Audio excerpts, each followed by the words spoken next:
Hi friends, welcome to Malarscookbook. இன்றைக்கி நம்ம ஒரு கலர்ஃபுல்லான டிஷ் பார்க்க போகிறோம். அது என்னென்னா ரோட்சைட் காளான். காளான் செய்கிறதுக்கு என்னென்ன தேவையான பொருட்கள்னு பார்க்கலாம் வாங்க. காளான் 2 கப் அதாவது 200 கிராம், முட்டைக்கோஸ் அரை கப் அதாவது 50 கிராம், மைதா அரை கப், கார்ன்ஃப்ளவர் 1/4 கப், மிளகாத்தூள் 1 டீஸ்பூன், கரம் மசாலா 1 டீஸ்பூன், உப்பு தேவையான அளவு, எண்ணெய் தேவையான அளவு.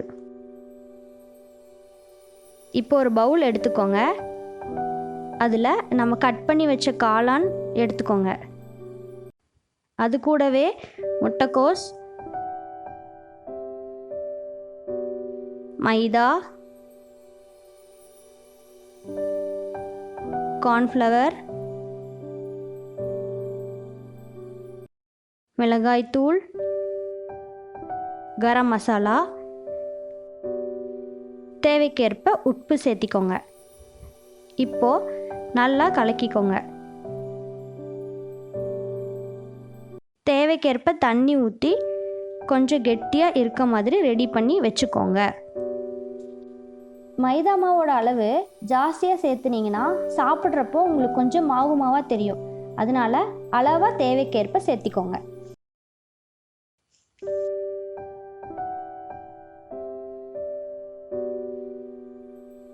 இந்த அளவுக்கு கெட்டியாக வர மாதிரி நீங்கள் கலக்கிக்கோங்க. இப்போ ஒரு கடாயில் தேவையான அளவு எண்ணெய் ஊற்றிக்கோங்க.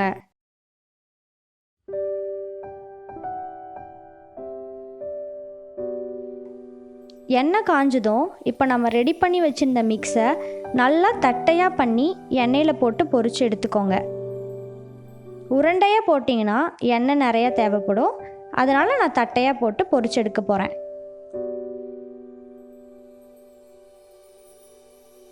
ரொம்ப மொறுமொறுன்னு ஆகாமல் இந்த அளவுக்கு வெந்த உடனே எடுத்துருங்க. இப்போது நான் மிக்ஸ் பண்ணி வச்சுருந்த காளான் எல்லாத்தையும் எண்ணெயில் போட்டு பொரித்து எடுத்துட்டேன். இப்போ நமக்கு நல்ல டேஸ்டியான காளான் பக்கோடா ரெடி ஆயிடுச்சு. இதை ஈவினிங் ஸ்நாக்ஸாக கூட நீங்கள் சாப்பிட்டுக்கலாம்.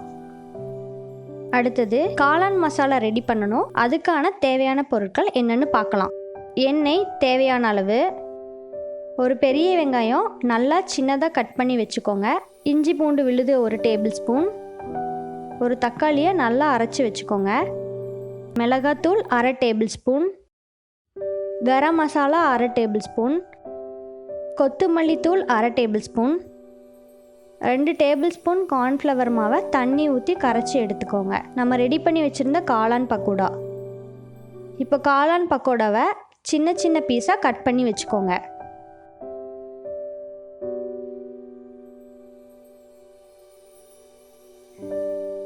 இப்போ ஒரு கடாயில் தேவையான அளவு எண்ணெய் ஊற்றிக்கோங்க.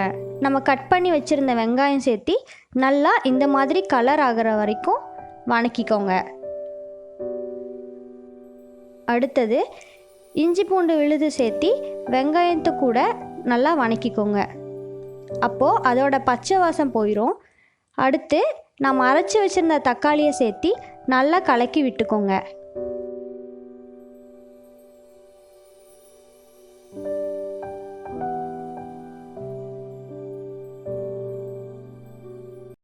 நம்ம எடுத்து வச்ச மிளகாத்தூள், கரம் மசாலா, மல்லித்தூள் சேர்த்து நல்லா கலக்கி விட்டுருங்க. தேவையான அளவு உப்பும் சேர்த்தி கலக்கிக்கோங்க. கொஞ்சம் மசாலாவோட பச்சை வாசம் போகிறதுக்கு கொஞ்சம் தண்ணி ஊற்றி கலக்கி விட்டுருங்க. லைட்டாக கொதித்ததும் நம்ம ரெடி பண்ணி வச்சுருந்த கார்ன்ஃப்ளவர் தண்ணியை ஊற்றி நல்லா மிக்ஸ் பண்ணி விட்டுருங்க. நம்ம ஏன் கார்ன்ஃப்ளவர் தண்ணி ஊற்றுறோம்னா நமக்கு மசாலா கொஞ்சம் திக்காக ஆகணும். அதனால் நம்ம அதை சேர்த்துறோம். இப்போ திக்காயிடுச்சு. நம்ம சின்ன சின்னதாக கட் பண்ணி வச்சுருந்த காளான் பக்கோடாவை போட்டு நல்லா மிக்ஸ் பண்ணி விட்டுருங்க.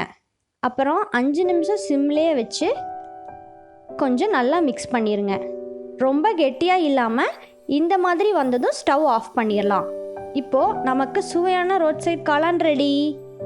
சாப்பிடுங்க, என்ஜாய் பண்ணுங்கள். இந்த ரெசிபி உங்களுக்கு பிடிச்சிருந்தா மலர்ஸ் குக்புக் சேனலை மறக்காமல் சப்ஸ்கிரைப் பண்ணிடுங்க. கூடவே பக்கத்தில் இருக்க பெல் ஐக்கானை கிளிக் பண்ணுங்கள். பொறுமை காத்தமைக்கு நன்றி.